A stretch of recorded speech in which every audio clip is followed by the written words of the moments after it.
Hello, hello, hello. This is your girl, Coach T. Bankston, Tanya Bankston, coming at you live. I'm coming to you today on my new station, Coaches, Counselors, and Conversations. And today I have a special guest right here in the studio with me, none other than my second born child, or man child, let me correct that. Mr. Brian Browder. So glad to have you here, Mr. Browder. Welcome to Coaches and Counselors and Conversations. Thank you. Thank you. Such a blessing to be here.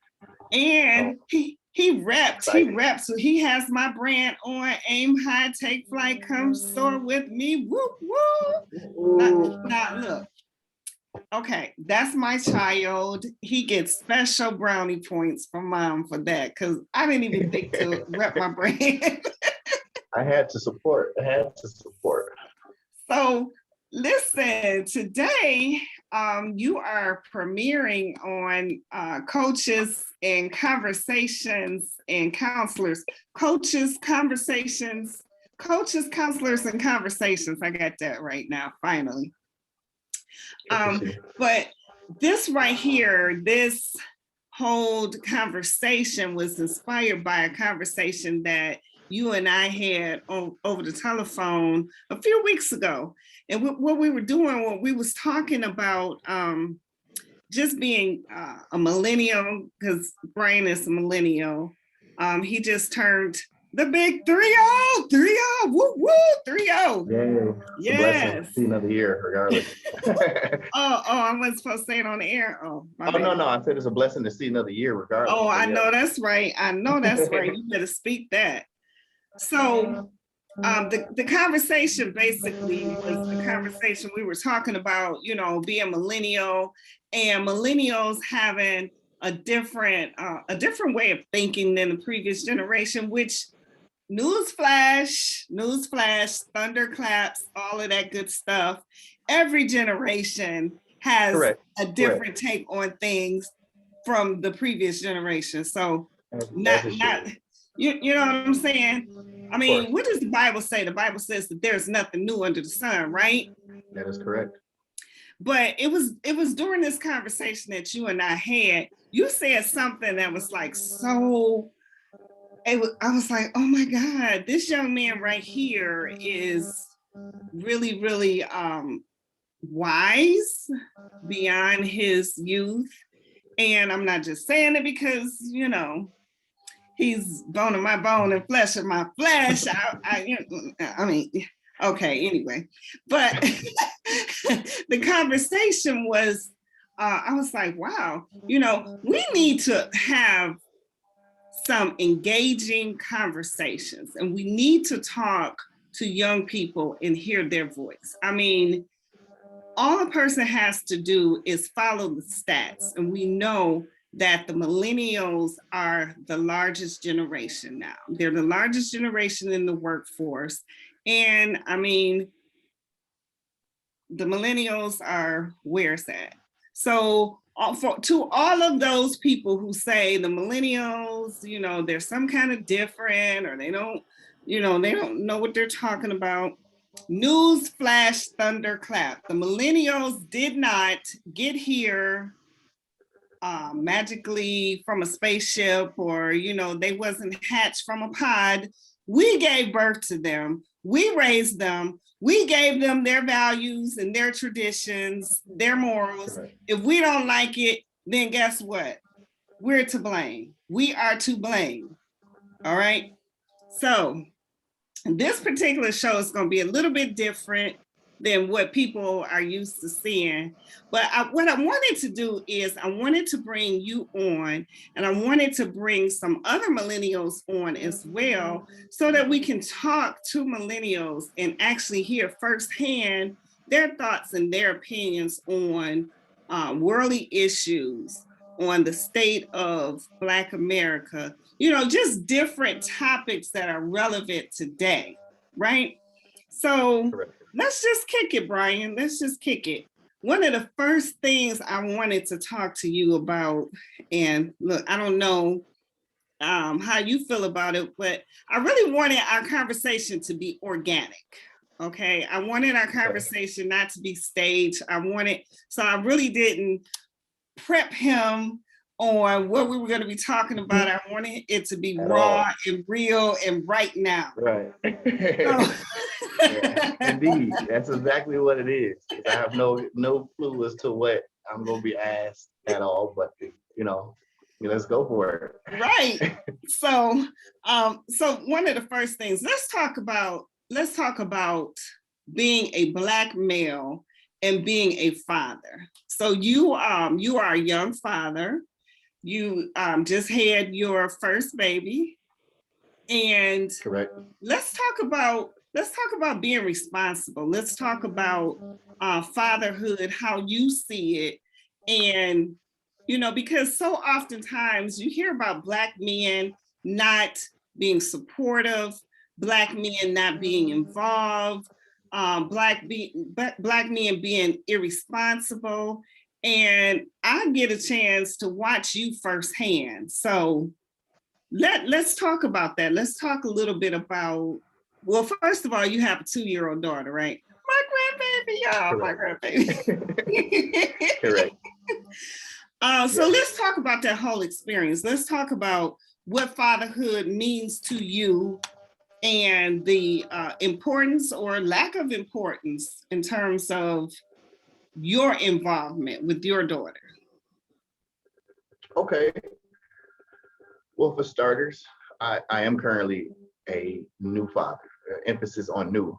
So I'm still learning so much, and it is a huge blessing to have grandparents. In her life. It's such a big help because not stating like you just go dump your child off, but at your parents' house, their grandparents, but just that love for the village, like you said, the generation before us, we were prepped, and it did take that village. We just in my generation, my parents, my mother, I had to be in when the street lights came on. We couldn't talk back. We couldn't walk away while our parents was talking to us. Our neighbors would tell on us. And, sometimes it was the whole trickle down effect. You would get disciplined by, it was layers to it. Your mom, your dad, your neighbor. And to see that growing up in it and to be a part of it, that's something I can still say that me and my mom and my parents have in common. Like, well, yeah, I had to do the same thing, and now it's a little difficult because I want to instill those certain things in my daughter, my youngin. But at the same time, that's just not the world she's in. She's growing up in a different generation, a different time.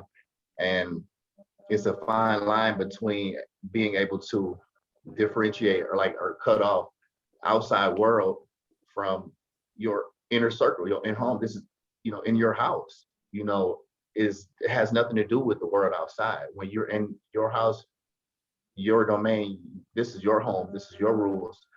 And it's a fine line between just children having to grow up now and just the media, the news, internet, cell phones.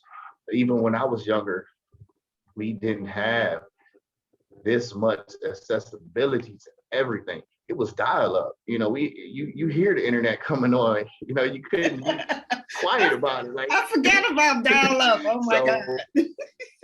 You can hear it. So it's like, okay, it's a learning curve. It's a learning curve, and I just wonder. It's scary, actually.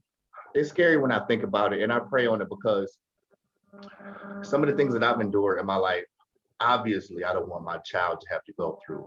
So that's why you work as hard as you would like to or you should. That's why I'm on this show today, because my mother has worked hard and she's put in her time. And me being a father now, I see where certain things just put a pause on my mom's life. Like it it paused it. It didn't stop it, but she wanted to take care of her children and, and still be productive at the same time.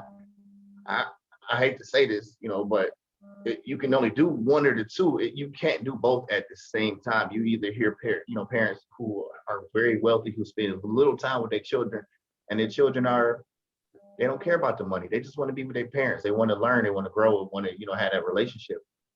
And the flip side is, much like myself, who didn't come from money, um, to see my mother now, I understand. She spent time with us, but we didn't have luxury and glamour.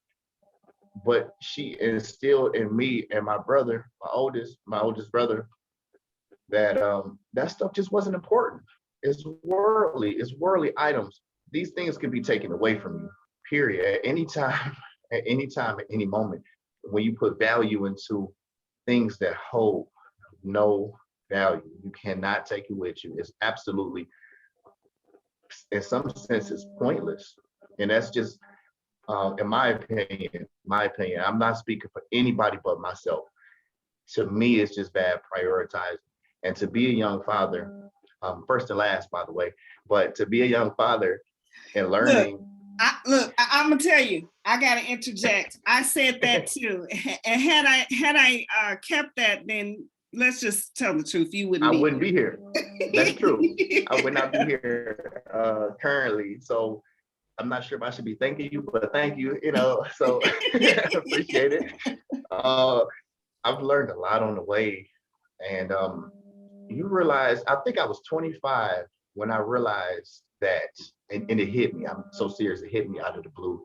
I realized that I literally was not getting any younger, and I realized that I would never get any younger. I realized that life goes on. It does not stop for anyone. When you pass, time is moving. Time is moving. If you're doing something, my mom taught me all the time, if you're doing something good or bad, time is going to continue to go. When you at work, I got to be here for 8 hours. 1 hour just passed. That 7 hours is going to pass. That 8 hours go pass. What you going to do when you get off? What are you doing productive to do anything to get out of that job, to start your own business? Time is so valuable, and I'm learning that now. And I see, every second I spend with my daughter is being recorded, whether she, maybe she remembers it or not. I remember when she was born, when she was 2, when she was 10, so somebody remembers it. That time is valuable. What I'm putting in her head and what my mother and my father puts into my daughter, the village, you can use the word the village, the phrase, that is important. That's time. That time is supposed to be spent and used wisely and appreciated. So that's what I'm learning, to be a young father, to literally appreciate the times. I don't take enough pictures. I noticed that, because she developed and grows so fast. I'm like, just hurry up and grow up, man. Talk to me. Tell me what you want. Stop crying. And then it's like, people tell me, like, you're going to miss that. I'm like, wait a minute. no, Wait. Time out. Time out. I know you didn't say that to my granddaughter when you were a crybaby. Oh my God. Yeah. Oh my God. I cried on the way over here, so I was so happy to be doing something, to be heard. Like, I could share my story or anything I could do or say. Like, I was in tears. This is so beautiful for me. My mother has been doing this for, I can't give you the time frame. Only you know that. Your viewers know. I've tuned in, but I don't think I was ready. I don't think I was mature enough. I was going through situations. My mind wasn't there. I wasn't in a position that I felt I can give, or better yet, just listen. Sometimes you learn way more. Just be quiet and just listen. Amen. And let things develop.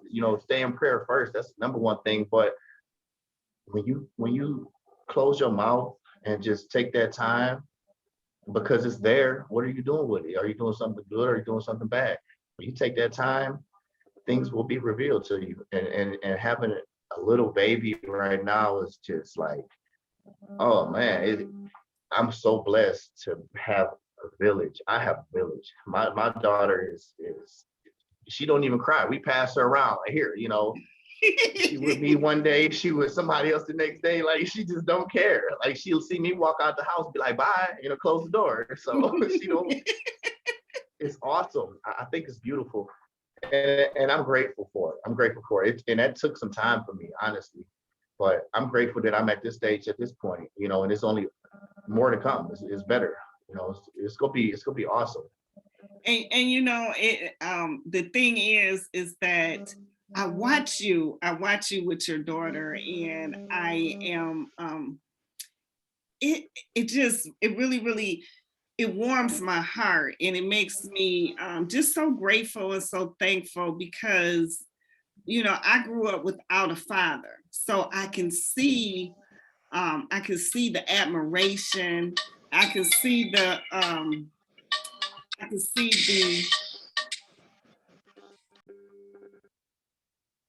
So yeah, I mean, I see in your daughter's eyes, I see the admiration. I see I see how much she adores you. And I mean, I see you two laughing together. And it just never ever ceases to amaze me how when you call me or you FaceTime me and you two are alone and together, she's like laughing, she's bubbly, she's loud, she's loud, she's full of life. Man. And then when she comes over here to us, she's like, I'm like, little girl, little girl, that's what I call her, little girl, speak up, I'm pretty talk sure she loud. loud when she over here too. I'm like, you're loud when you're with your dad. I mean, they play baseball. I mean, not baseball, basketball. And he like lifts her up in the air and like helps her to slam dunk down into the baskets. And she is one of those she's one of those type of girls, right? Uh, but I see their relationship, and it warms my heart because I grew up without a father and I miss all of that. So I get a chance to witness it with my son and his daughter, and it really, really, I don't know, it just touches me in a special way. Last week she had like a sniffles, and you were keeping her, you had a couple of days, and he was I like, panicked. you didn't I panic. panicked. You, I didn't know what to do. you crawled. You was like, Mom, this little baby, he always says either this little baby or this youngin, my youngin. Yeah, yeah. She's got a fever and she doesn't feel good, and da da da da. I was like, okay, well, did you give her some medicine? And so, but I Right. called like maybe what, 3 or 4 hours later, Yeah. and just to check, and he was like, oh, I have her, she's not, she's not 100%, but she's coming around. And I Right. could just Right. hear like, okay, my son's got this under control, I don't need to get in my car, he's got this. Yeah. I mean, but it's like, I listen to you and I watch you. It's so funny sometimes because he'll say, well, Mom, I have this baby, I can't do this and I can't do that. And I'm like, boy, what? Yeah.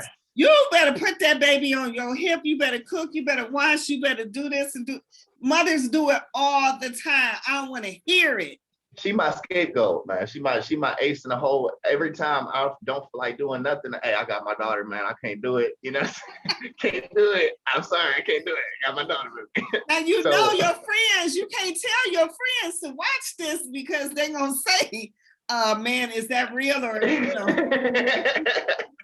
I just told her myself, that's interesting you should say that because both of my parents grew up without their father. So and I don't want anyone to think that I know every.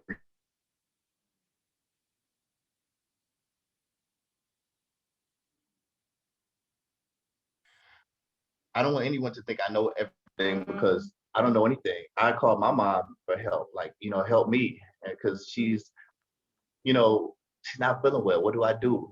So I was scared. I was probably more, but she was a lot more at peace just to be with, like you said, her father.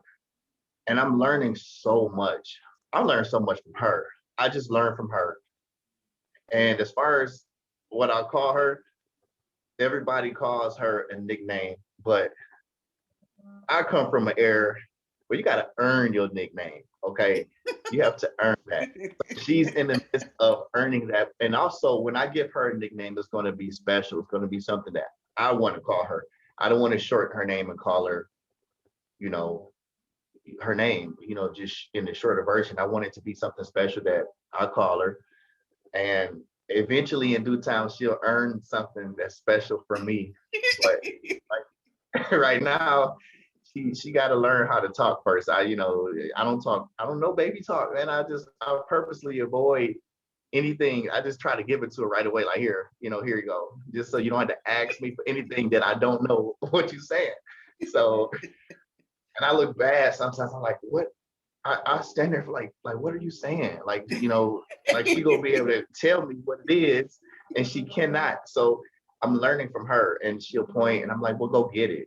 So I feel as though it's important to have a very strong relationship with your children as much as you can, and despite the ages.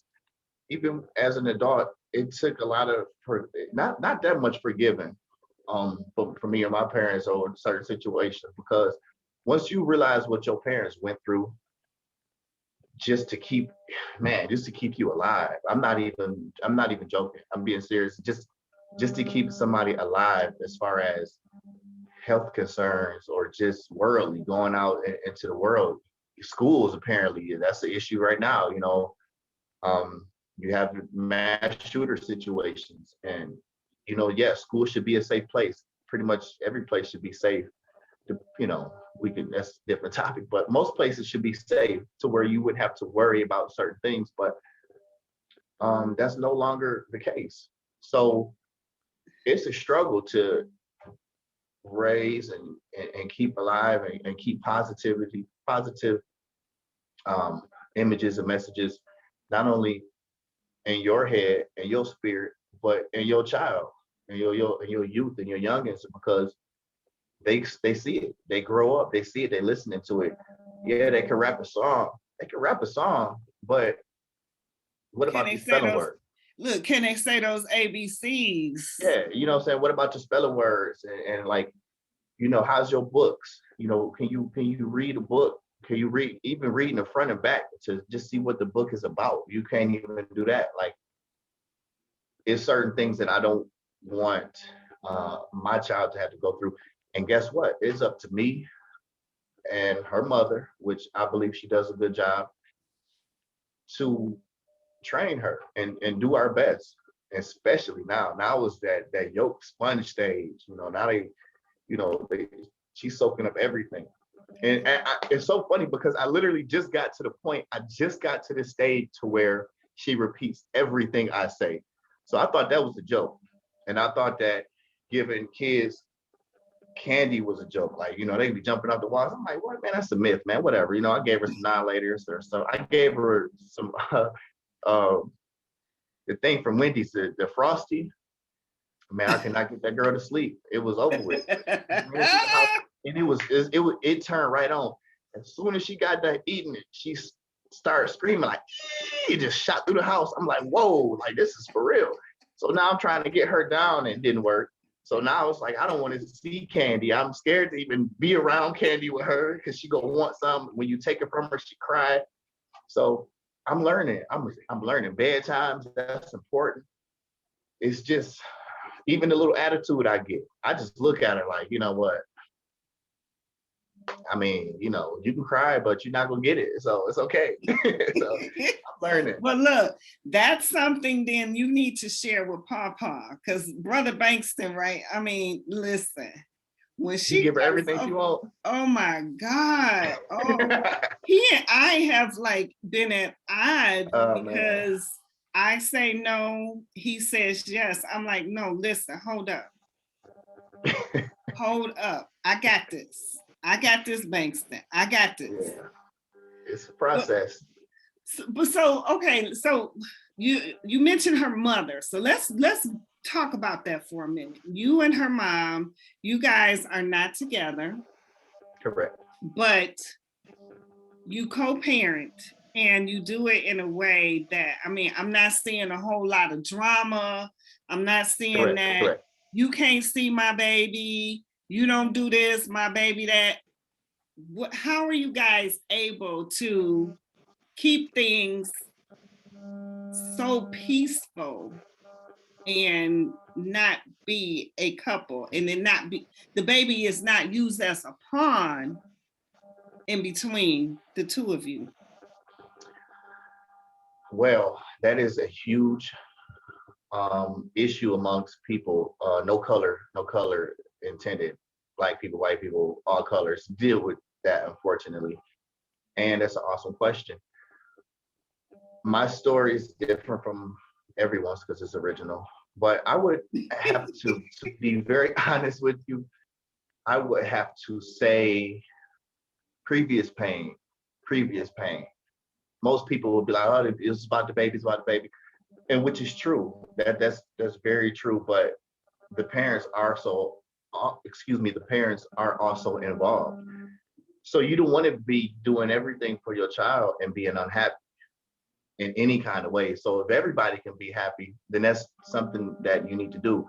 So originally, no, I did not want to be a single father, and I'm pretty sure I can speak for her lawfully to say the same.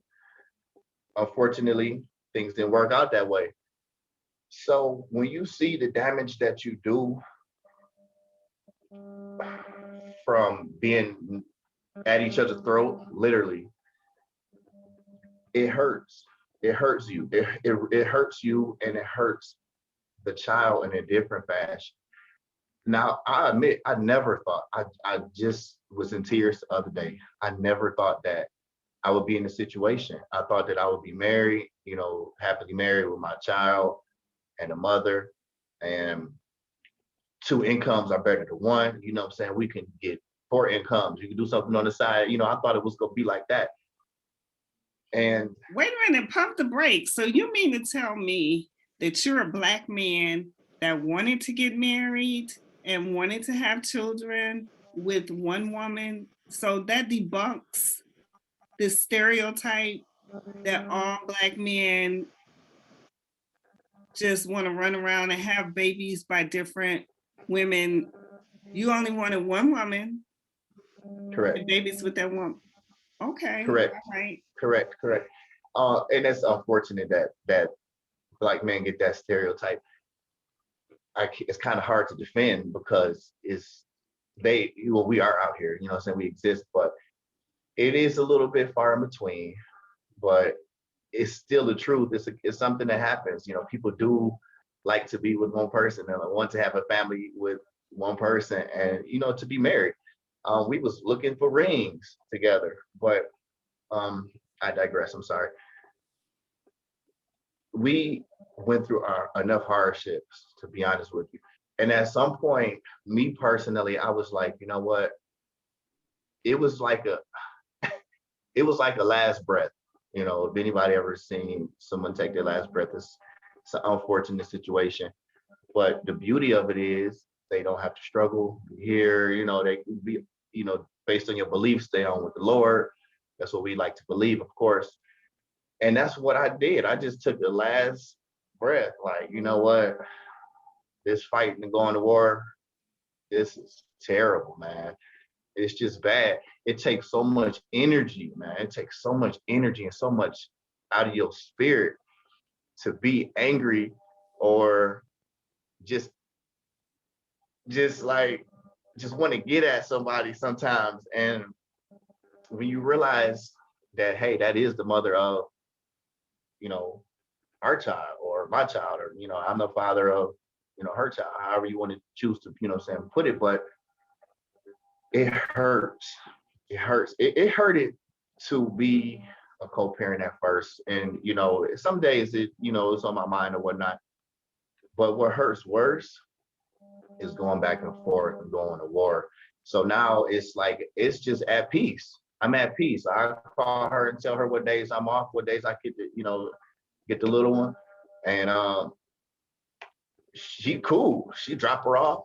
She'll stay with me. It's beautiful, man. She'll let me know what she need. I let her know what she need. And it's just, we're not enemies. And always, and my situation is, I can't speak for nobody else. This wasn't a one night stand. So for me, it's deeper. Like, we have a history, we go way back. So when you realize, like, what I'm saying, like, I Wait a really minute. did love and I'm care. sorry. Way back, y'all 30? Yeah, but yeah, so you talking 7th, 8th grade. Okay. Okay. 7th, 8th grade,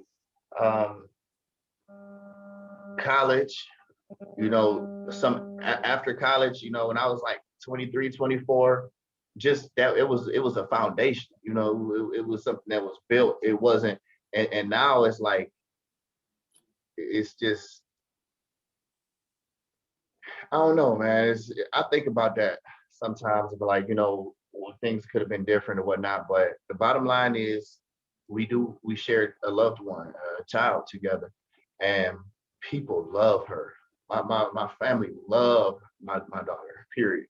And her side of the family love her too. My daughter's very, very, very well loved. I Very, know, very well because taken care of.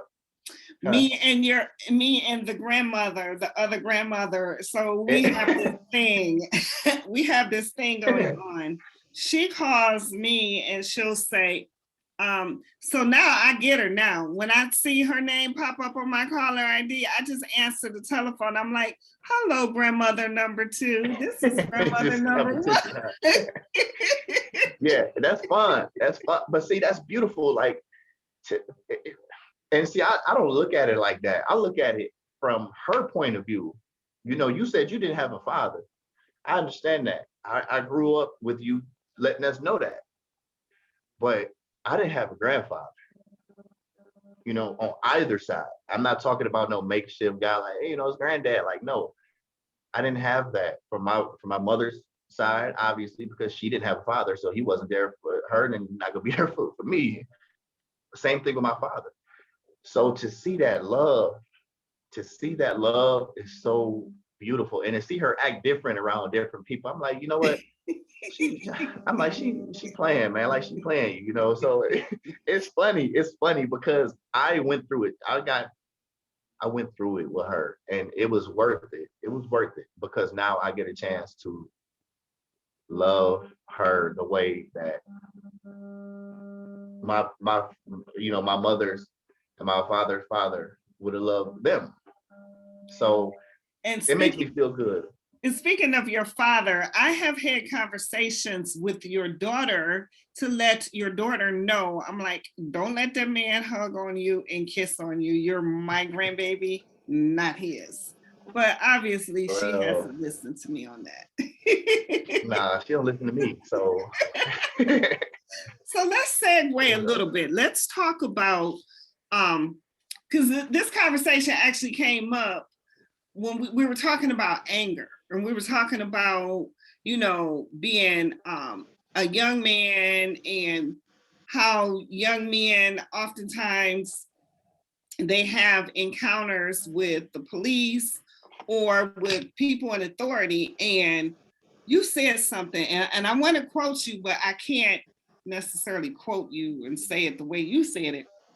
But it was something to the effect, you said, I'd rather cry now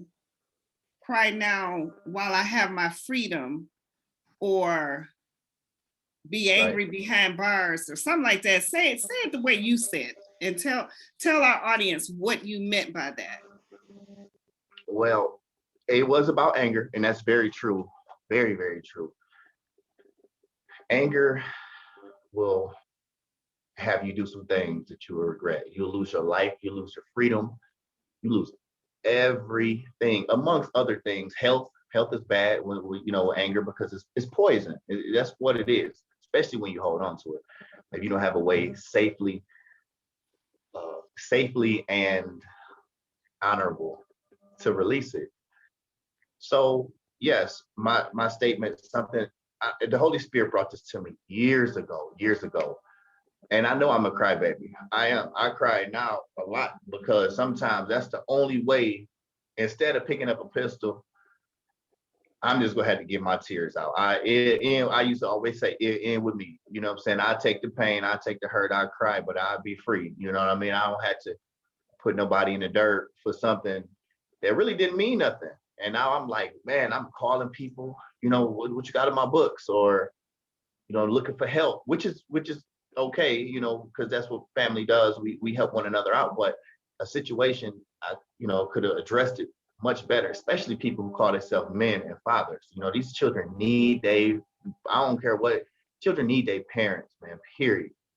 But the children need their fathers. That's a big community thing, lack of, in which we have.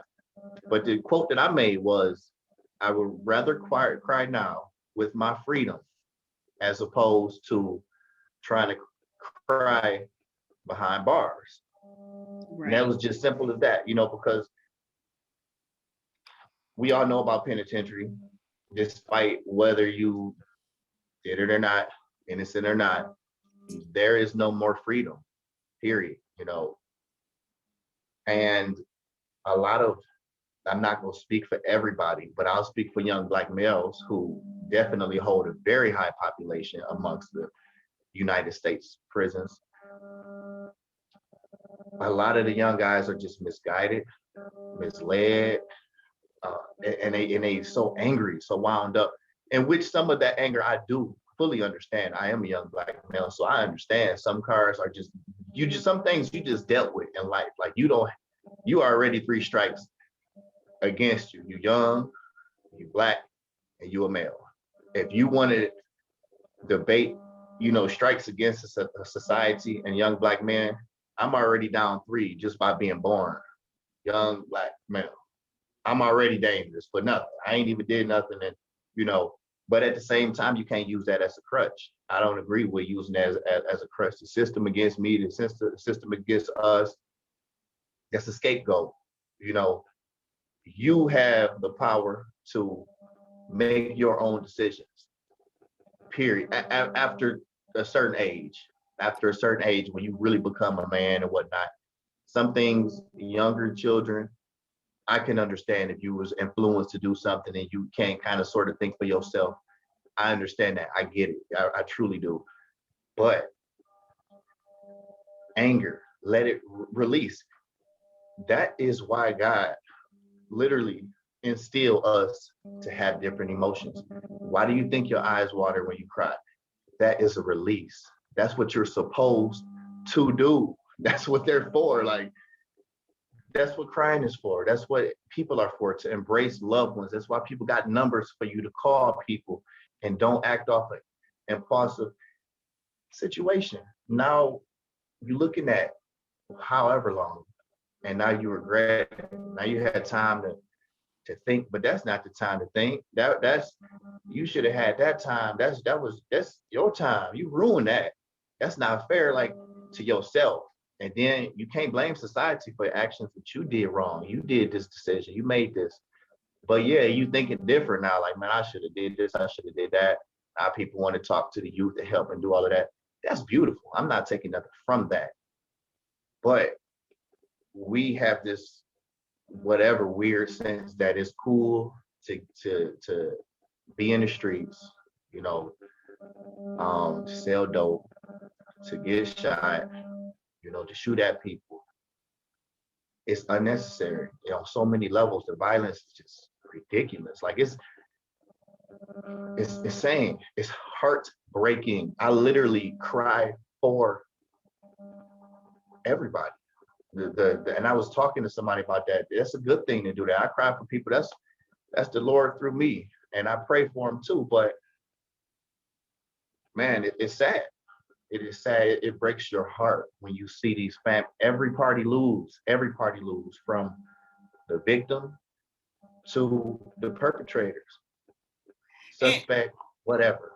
And let me just ask you that. I mean, because you are a licensed handgun owner. And I mean, I know you and I I'm trying to think, did we ever go to a range together? No, we didn't go to the range together, but Not yet, but we you're will. always saying, Mom, go to the range, Mom, go to the range, go to the range.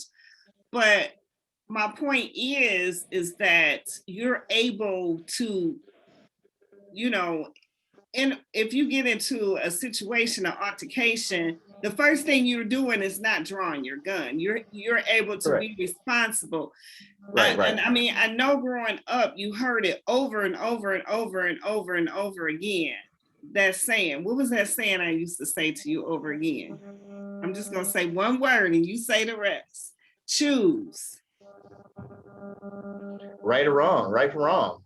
That Right? wasn't what I said. Choose this day. Yeah, well, you said so many, you might have to refresh my I'd have made a lot of them up too. So choose this day whom you will serve. Choose blessing or cursing. Yeah. Choose life or death. Choose. Amen. Even if you decide not to choose, you still made a choice. Making a choice. Yeah. Amen to that. And that's certain. That's for certain. That is for certain. Well, Wow. I know, right? And so this right here is just like the first of many conversations that we're going to have, because you have some cousins who are your age, and we're going to just do a dialogue, because this is our next generation now. Correct.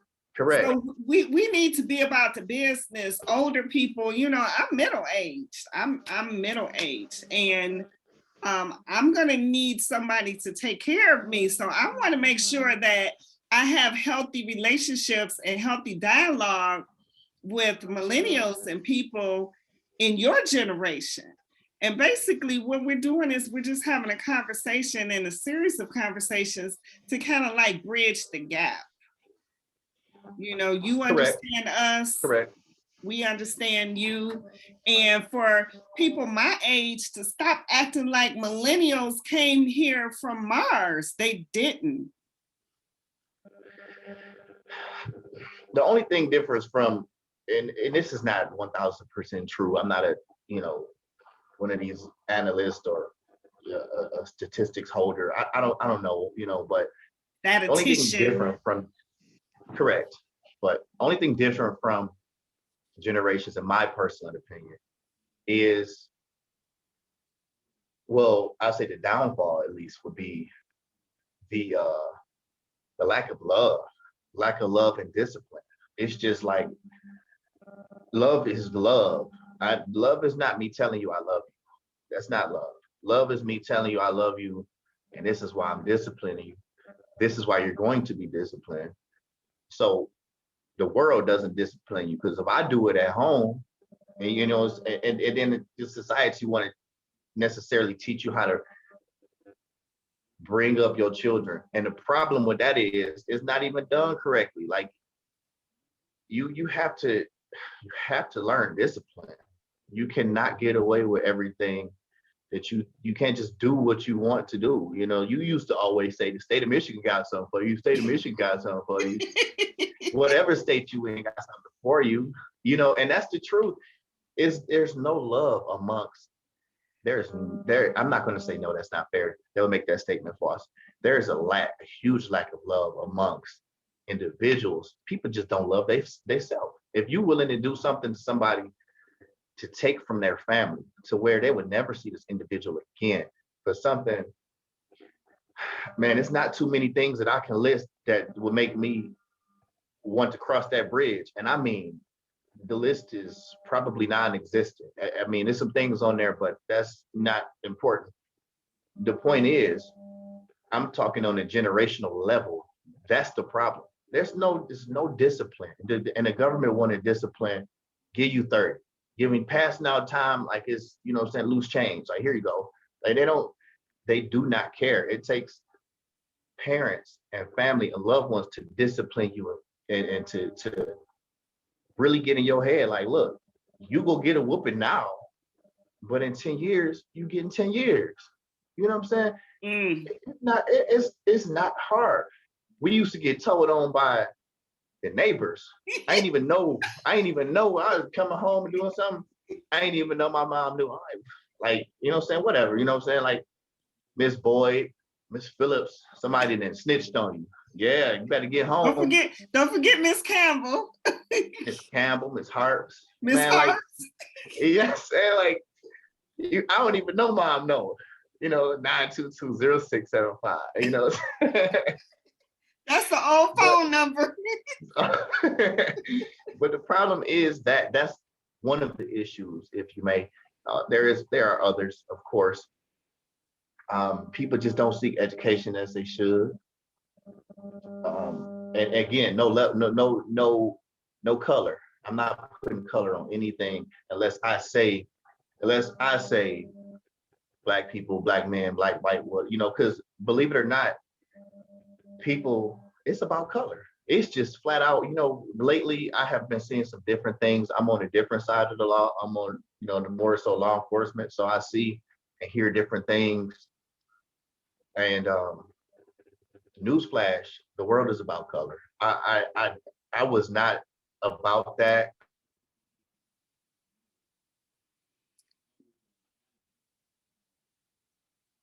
Wait a minute. You muted yourself.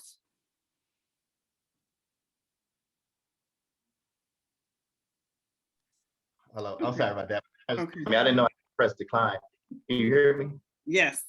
All right, I'll say I was adamant about not seeing that because, and here's the deal: Army, military, any type of service, any type of armed forces, whatever, those doesn't matter, whatever. Any law enforcement, any department, it doesn't matter. When you call for backup, you don't care what color they are. Only so many black people, only so many white people. You don't care. You need help. You need backup. They teach, like a brotherhood, like a family system unit, if you may. Despite they may rag on you all day, whatever, but they coming. Believe that they coming for you. They coming to help. And when you take that uniform off or you go home, you see that like you kind of sort of are against the world. People hate you just because you got a uniform on and you trying to do right by the community. Like that's hurtful. That's very hurtful. And you realize then that it's about color. People just really don't care. And that's sad. It's rather pathetic if you ask me, but all you can, and like I said, it's lack of education. It's lack of education, bad prioritizing, because ultimately we really are in this all together. Like it's just, it is what it is. Like it's no other way around. Like the human race. Correct. Everyone, the humanity, the human race are in this together, but yet against one another in the same sense, And that is the problem. That's the pain when you had to raising children. Like I said, I'm fine with just one. I have a daughter, so I'm already going to be a grandfather. So I'm going to have more. Like I'm okay with that. But just she might decide she doesn't want any children. And that's absolutely fine. That's absolutely fine. I did my job. I had my, I sowed my seed. I watched it grow. I raised it, watered it, you know what I'm saying? So it's sad though, and it's really scary. It's really scary.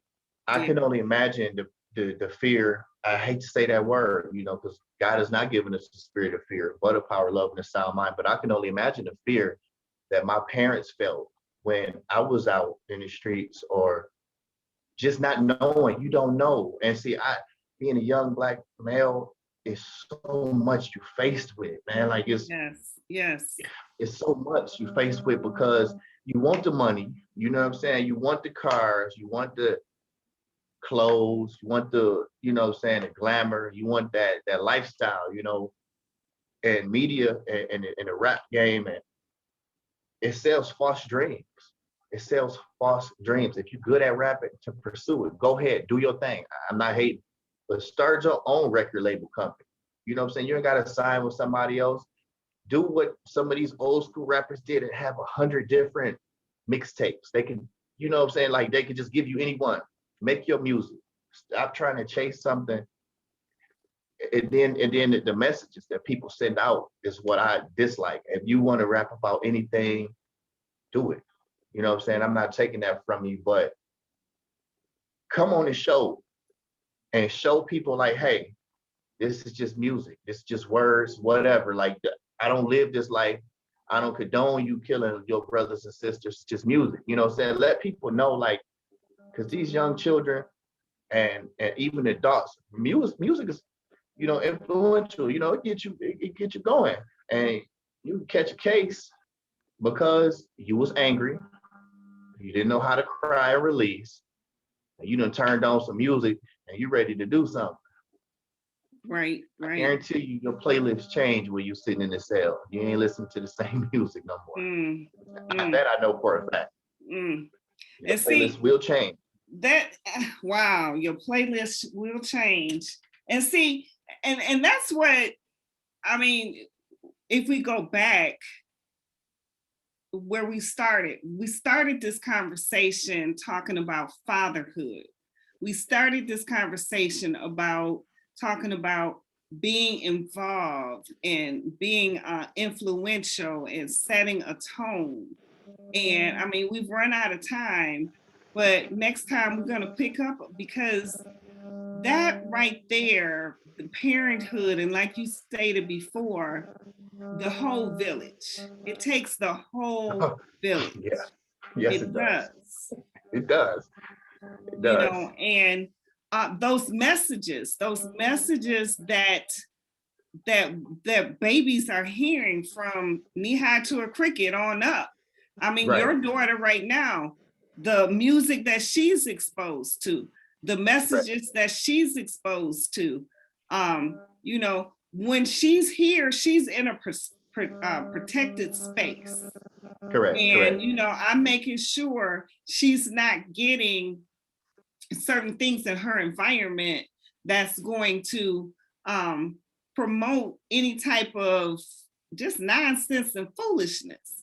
But Correct. at some point, she's going to go out into the world, like, Right. school full time, and she's going to still have that exposure from other kids whose parents were not there, or the whole village wasn't there, or the village Right. had a whole different set of values and value system.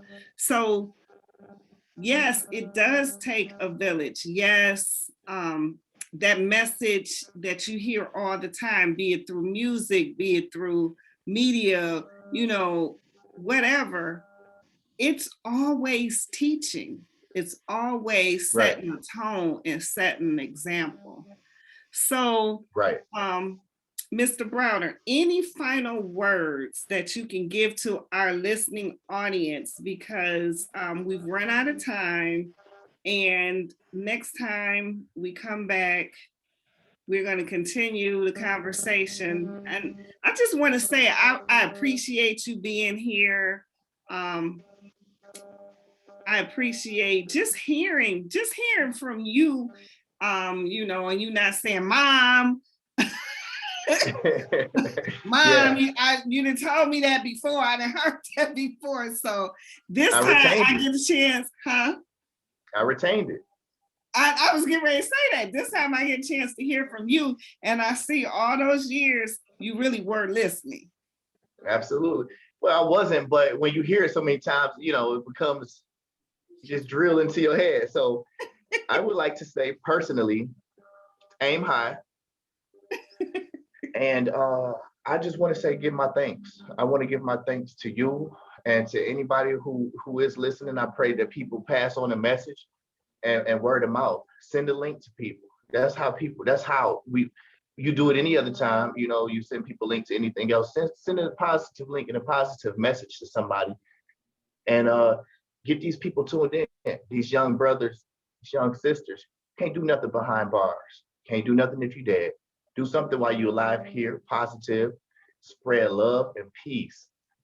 And I mean that. And live by God. People need to start living God first. That's what I've been about lately. I'm not perfect. I do things I should not do daily. We over in a few minutes. This is my time now. So be in peace.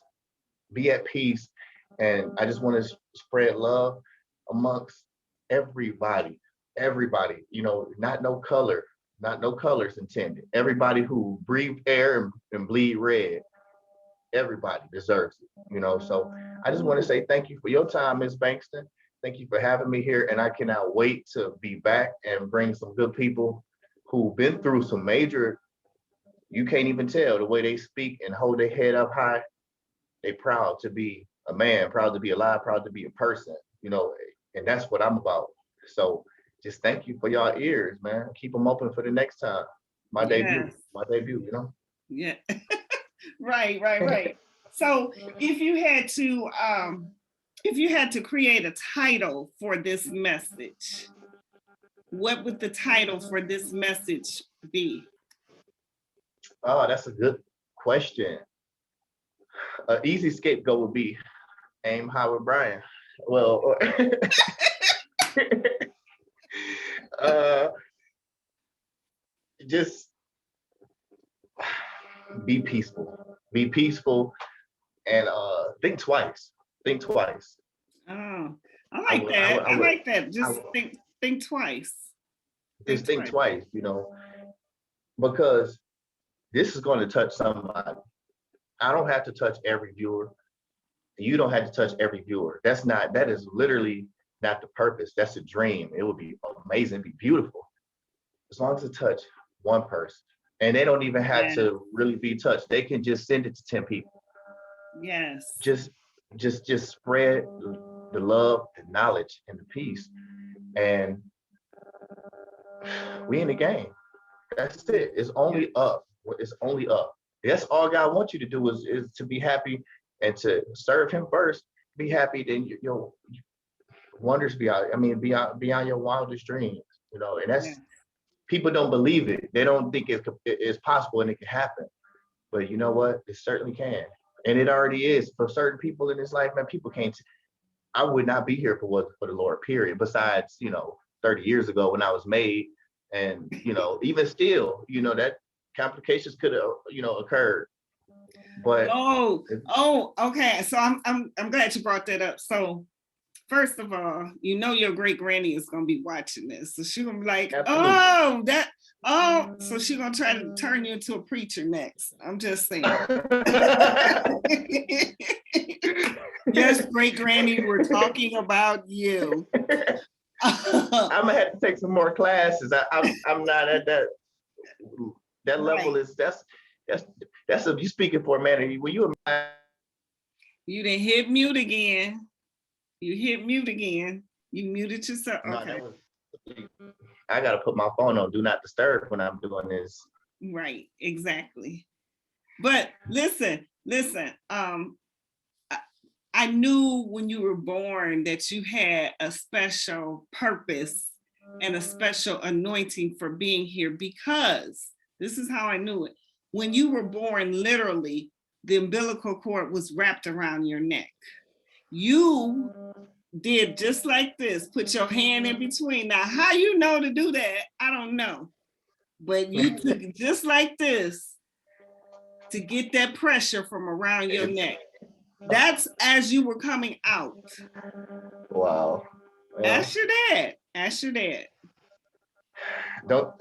think that story is credible, Mom. I only heard it for 30 years, okay? So. I'm sorry. Look, that's my age telling on me. Didn't realize I told you that. But I'm so glad to have you here. Thank you for taking your time and for sharing with the viewers your experience and some of your thoughts. And we look forward to some continued conversation. This is Coach T. Bankston. This is Coaches, Counselors, and Conversations. Until next time, aim high, take flight, come soar with me.